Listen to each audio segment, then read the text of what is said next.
বলা হয়েছিল সংসদ সদস্য হিসাবে আমরা প্রথমে শপথ নিব, একটা সাদা ফর্ম আমাদেরকে বিলি করা হবে, প্রয়োজনীয় লেখাজোখা শেষ করে আমরা সেটা জমা দেব। আরেকটা শপথ হবে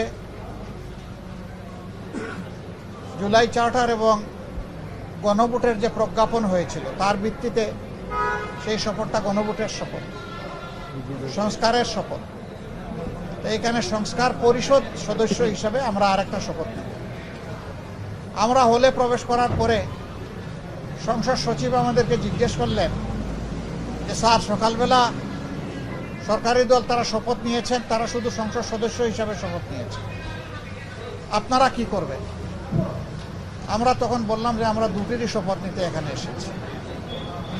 আমাদের তো গভীর রাতে আপনারা দাওয়াতনামা পাঠিয়েছেন, তারপরে আমাদের কোনো কনসার্ন থাকলে আগেই আমরা জানাতাম। আমরা কেন দুইটা শপথ নিলাম, ওনারা কেন একটা নিলেন?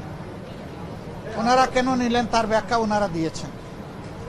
আমরা যে ব্যাখ্যাটা দিতে চাই, আমরা মনে করি যে 26-এ কোনো নির্বাচন হওয়ার কথাই ছিল না।